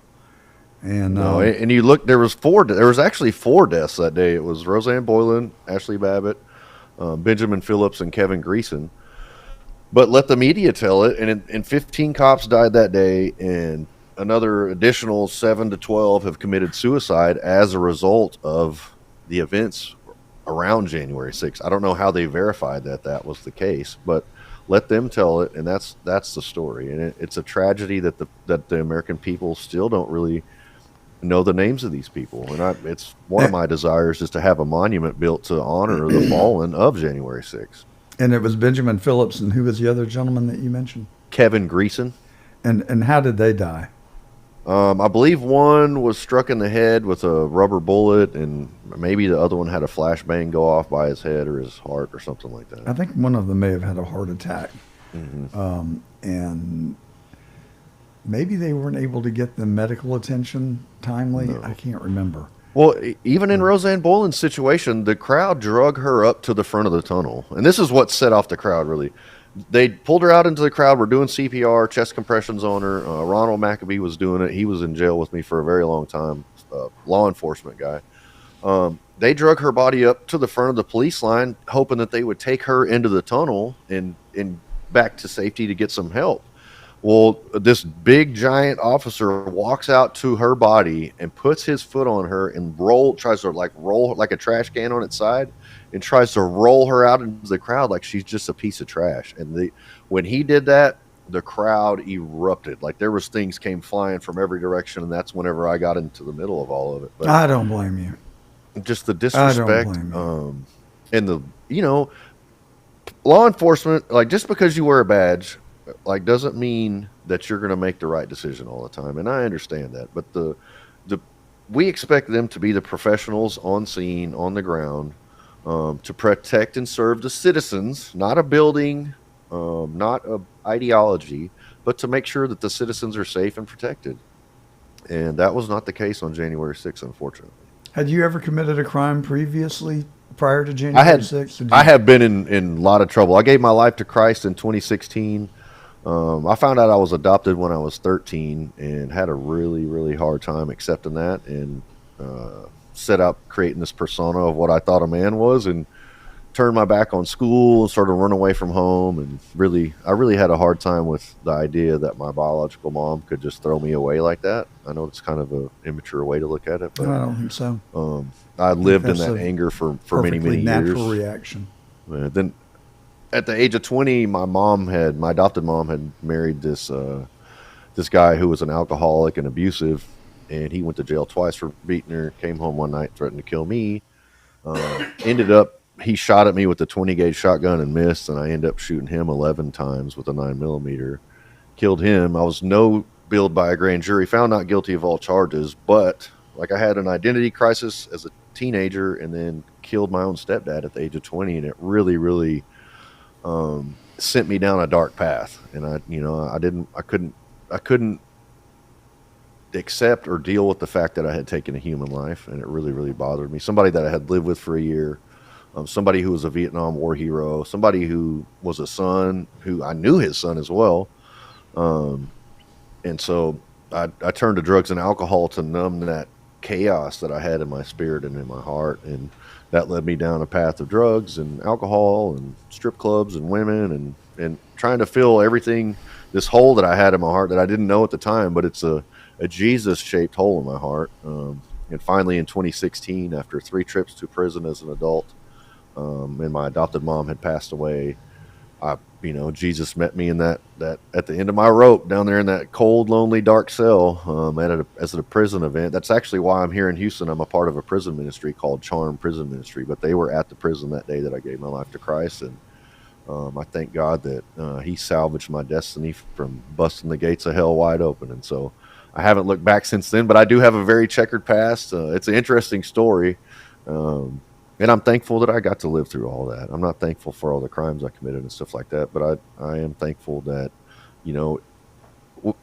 my life is 2 different pictures: with Christ, without Christ. And without Christ, it's evident that I need a Savior. And so I'm thankful that he resides right here in my heart. And so, well, I'm pleased and commend you for turning your life around.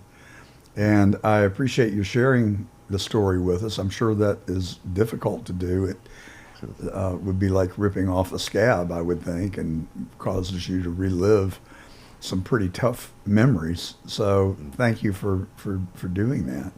Well, the thing too is I know that people can relate to, people have struggles, and that's the importance of relying on Christ. Like, you may not be able to do it yourself, and whoever's listening to this, somebody probably needs to hear this. Like, whatever it is that you're struggling with in your life, whatever, Jesus Christ is the hope, and he is the truth, and he will give you a new heart. He can change, he can fix the storm that you're going through, or he will hold your hand and walk with you through it. And so I just encourage your audience, anybody that needs to hear that, to lean on him, because he is the truth. Well, I appreciate your witnessing and telling our listeners that. We have 200,000 listeners in Nashville, Atlanta, Memphis, Richmond, Norfolk, Pittsburgh, Philadelphia, and Morgantown, West Virginia, on the John Fredericks Radio Network. We also come to you on CDM Press on their 13 digital platforms across the World Wide Web. And we also live stream on Getter, Rumble, YouTube, X, and Facebook. I think that's it. So we've got hopefully a very good and receptive audience to hearing your story. So what was the prosecution like? Lead us through. When were you arrested? How were you arrested? Give us those details if you don't mind.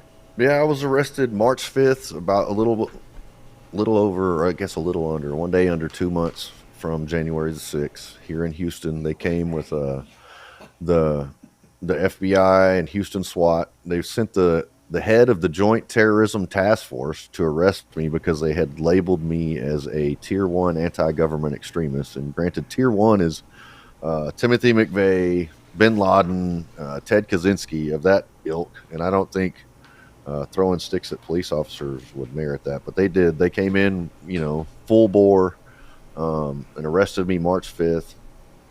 I was... So you must have been a pioneer. You must have been one of the first, I would think. Yeah, I was pretty early on. I made it to DC around, I want to say April 17th. And they, there is such a thing. I don't know if you know this or not, called Con Air. They flew me around on Con Air from Houston to Oklahoma City and from Oklahoma City to Virginia. I spent a week or two in Northern Neck Regional Jail and then got shuttled over to the DC jail. But, I guess I had an 11 count indictment against me. They said that I was a danger to society. They were afraid that I was going to get out and commit further acts of political violence if I was released. And so they kept me in jail. They eventually, I did 32 months in jail. It took me 24 months to get to trial. But they offered me a plea offer of 92 months to 115 months. And I said, and this really upset my lawyer. I said, I would love to consider your plea offer, but I don't negotiate with terrorists. and that's how I felt. I know that's kind of harsh, but that's how I felt after watching. And it wasn't so much me. Like, I'm somebody, like I said, who has had a checkered past. And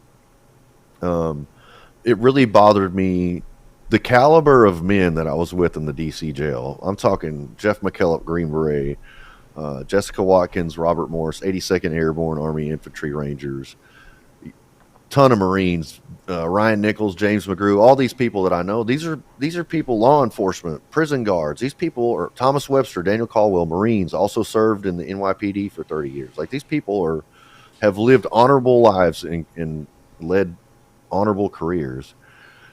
And you round them up and you label them terrorists, and then you throw us in this DC jail. You deny us visits for 2 years from our families. You deny us religious services for 2 years. No, I'm talking no communion, no chaplains, no chapel, no nothing. You deny us haircuts for a year. You deny us fingernail clippers for a year. And you treat these people who have led honorable lives like that, all because you hate Donald Trump and you hate his ideology. So you take it out on us, and it just really, really upset me the way the government treated us. So I did say I don't negotiate with terrorists.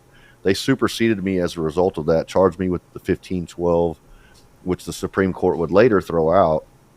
I eventually went to trial.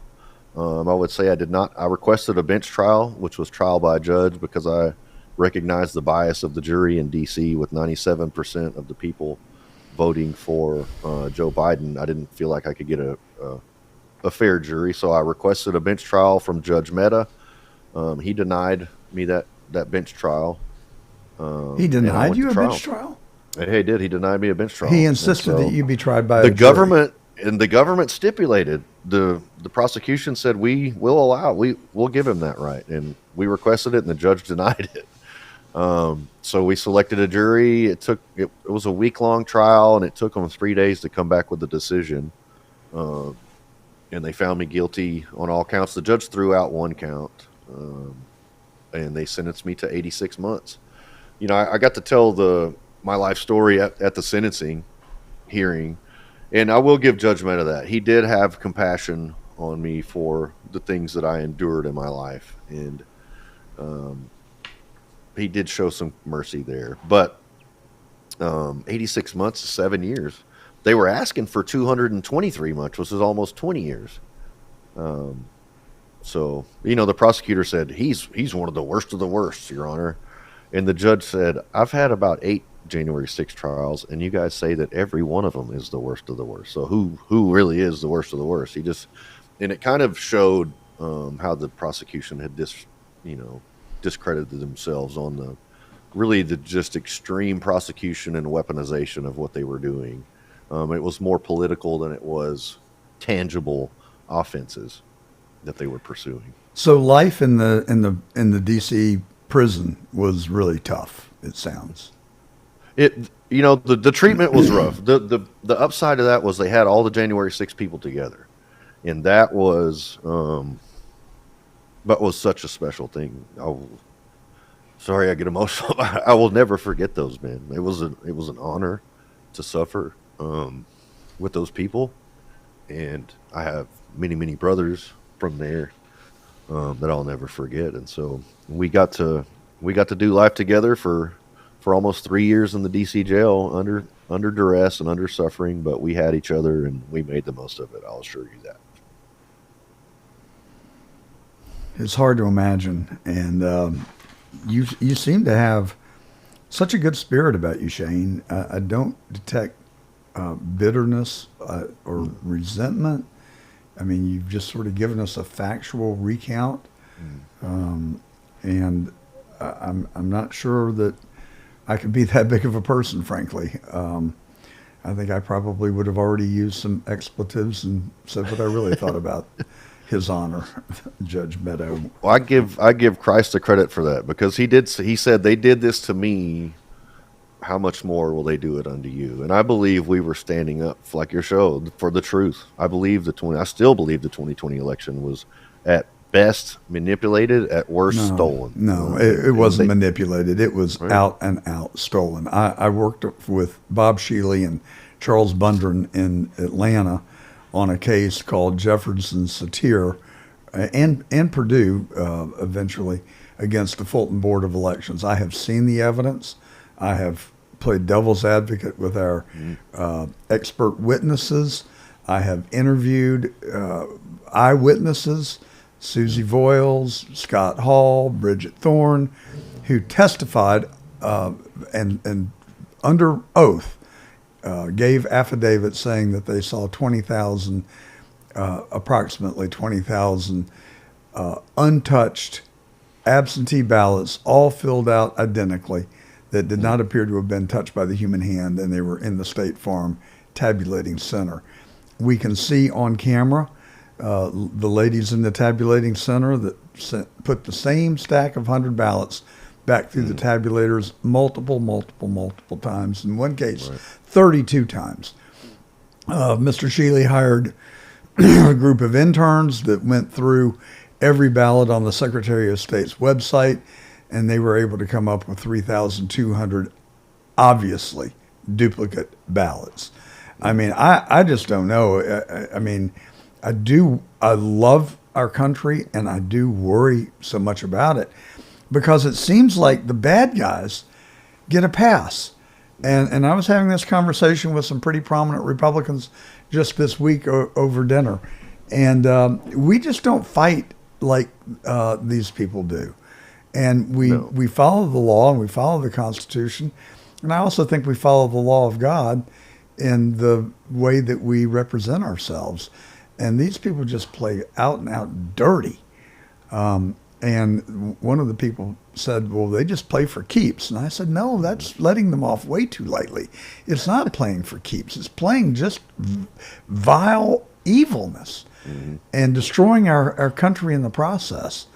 So what's life after J6 for you, Shane? Before you answer that, I want to back up. Where were you? Obviously, you were in jail. What were you doing? And did you know that President Trump was on the verge of issuing a pardon? And when and how did you hear the news? And what was your reaction? Well, I got interesting. I'll go back a little bit. So I'll go back to election night. Okay. I was in my cell, and I had a door, and it had a window. Like the other windows were, four windows on my door, and little grates, and then one of them has no grate on it. So I'm watching the election through a TV about 20 feet that way, got one eye kind of hanging out the door, and I was up till 2:30 in the morning watching, waiting for them to call it. They finally called it, and I'll never forget standing in that cell, doing my happy dance, tears running down my face, just thrilled, because I knew I was one of the guys, and the guys will tell you that I was locked up with. I never lost faith that President Trump I knew he wouldn't forget about us. And so when he won, I felt like that had secured our freedom. Now, moving forward, as you're getting closer, you get all these pundits saying, well, if they committed acts of violence or this or that, it's like, oh my gosh, I wish these people would shut up and just let him pardon everybody. Quit giving him a hard time about it, because then the left starts asking, are you going to pardon the violent J6ers? And I'm just like, oh my gosh. Well, have you seen the Epic Times documentary on January the 6th? No, I haven't. I need to watch it. I would really encourage you to go watch it, because they went back and chronicled virtually minute by minute what occurred on January the 6th. And they make a very compelling case that the people that were there were provoked. And you have described it yourself when you became aware of the murder of Roseanne Boland and Ashley Babbitt. I mean, those are illegal, dastardly acts that would have provoked anyone. And couple that with the fact that they started unleashing tear gas and bullets and rubber bullets and I don't know what else on you all.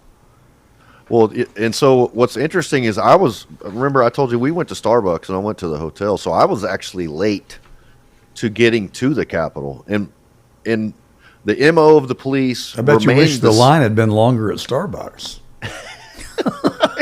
No, people are like, would you change anything? And I'm like, absolutely not. Because I feel like God hand selected me for this mission. I just feel I got to share my faith and lead a Bible study in the jail. And it was good. It was something I would, as much as it sucked and as bad as it was being away from my kids, I would do it all over again. But yeah, I was late getting there. And the MO of the police remained the same. They were brutally just attacking people. And what really upset me was I didn't, I'm a fair judge of like, okay, that guy deserved to get hit. Like he was punching that cop. He needed to be beat, right? I get it, whatever. I didn't see that. I saw people bleeding, crying, getting pepper sprayed that weren't even doing anything. Like there was no rhyme or reason to it. So to go back while I was in the DC jail and watch all these videos of the flashbangs being launched into the back of the crowd that was just singing or milling around not doing anything, or to see the rubber bullets being shot at eye level, which is against operating procedures of all police departments, to see the pepper ball gun being shot at people in the crowd. Like there was so many actions that were taken by the police that furthered the anger of the crowd. Right. And it continued on and on and on. So by the time I got there, the crowd was already all the way up to the tunnel. So I was late and still witnessed the same type of behavior that everybody else witnessed that led up to the situation. So what do you think those 26 FBI agents, they weren't agents, they were independent contractors, I guess. Mm-hmm. So they had agency. What do you think they were doing there? That's hard to say. What I would say is I believe that's the tip of the iceberg. I know there was Ukrainian Azov Brigade members there, at least 50 of them, that a lady with the last name Chalupa, who was also a part of the Russia Gate deal with Hillary Clinton and them, paid for 50 Azov Brigade members to be there. And they have receipts for the hotels, airfare, and all that, and they were there. So I believe this was a multi-agency, multi-level, staged, provoked riot to cover up the stealing of an election. Because they evacuated Congress, they let it go on, they evacuated Congress, and then they come back under the cover of darkness and certify the election. And the ones who were willing to stand, a lot of them broke under that pressure of, you see what they did, and so now we're going to certify it against. There's no way they should have certified that election at all. Did you encounter Ray Epps at any time while you were at the Capitol? Not that I know of. That I know. You have a theory on what he was doing there? He's somebody's stooge. He's the DIA stooge, CIA stooge, somebody. He works for some federal agency. They narrowed it down and said, he doesn't work for the FBI. Well, no, duh.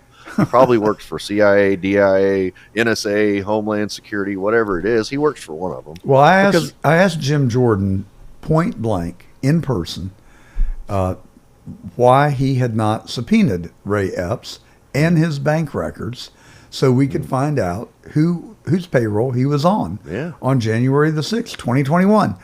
Now, I worked as a prosecutor for about, I don't know, maybe 2 years at the beginning of my career, and that's pretty basic stuff. Yeah. Well, phone, email records, we want to see all that. Who were you talking to? Somebody said he was in direct contact with Nancy Pelosi, but that's a rumor. But well, why are we covering up for Ray Epps, Nancy Pelosi, and whoever else may have been involved? I just plain don't get it.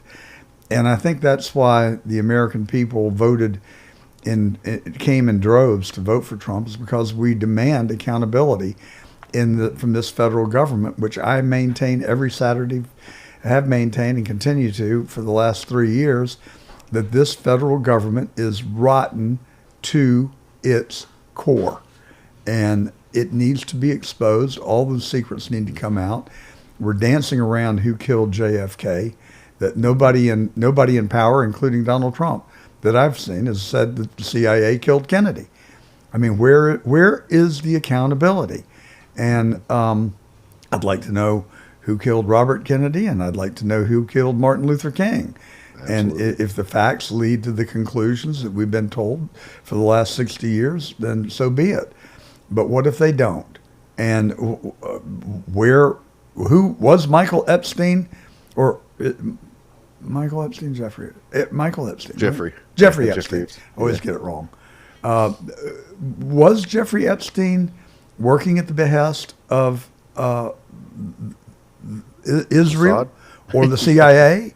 Right. And what about P. Diddy? There are a lot of similarities. Was he on anybody's payroll? I mean, if we're going to live in a virtuous country, then we have to be virtuous. And I don't know any way to put the genie back in the bottle other than put light on the infection and hope that we can cure it. And that's my mental state. And I think it's frustrating to be. I've been held accountable, right? I did 46 and a half months in prison regarding January 6th. Whether you agree with my actions that day or not, that is one of the most frustrating things to me. And even thinking about Jim Jordan and the committee, I love Jim Jordan. I love Jim Jordan too. These committees are toothless. They've got no bite. And under Biden, they could make these referrals to the DOJ. And you knew Merrick Garland was going to do zero with them. We have a different situation now, but yes. I just feel like, I've watched a lot of Steve Bannon, and it's just like, we're going to get him before these committees and this, that, the other. And it's just like a nothing burger. And I'm like, totally. When am I going to see some politicians going to jail for something that I saw that was uncovered at a committee hearing or something like that? Because that's what we need. And that's going to deter, like, you start locking these people up, it's going to deter these other people from continuing their grift, from ripping off the American people. And I think that's what's really discouraging, is you never see anybody held to account. Yeah, my sentiment exactly. And so, all right, now you can tell me. But you never told me where you were and what the circumstances were when you heard that President Trump had given you a pardon. That's right. Sorry, I was in solitary confinement. Oh my God! Where was I at? I was in Terre Haute, Indiana. Solitary confinement? Yeah, I did my last year in solitary confinement. For what? So in federal prison's a little bit different than a lot of other places, but you're obligated to participate in violence if you reside on a federal prison. And I just was not. That was not something that I was okay with compromising. And refused to stand against that. And if you refuse to participate, then you're the next guy on the list for violence. So as a result, they put you in solitary confinement, and you just do your time. I don't there understand. Break it down for me. You're expected to participate in violence. Right. What does that mean? I'm from Texas, let's say. So you pull up at a medium security, and it's like a low security, you don't have to worry about it. But medium and penitentiaries are very serious. And so you pull up, like I pull up there, and they're like, "Where are you from?" "I'm from Texas." Next thing they're going to know is, "Well, do you have your paperwork?" Which your paperwork will show all your previous crimes. They want to make sure you're not a rapist, a sex offender, or a child predator, or whatever. But they also want to see your paperwork to see if you worked with the government, if you testified against anybody or anything of that nature. So my paperwork's good. Give them the paperwork. I don't have any problems there.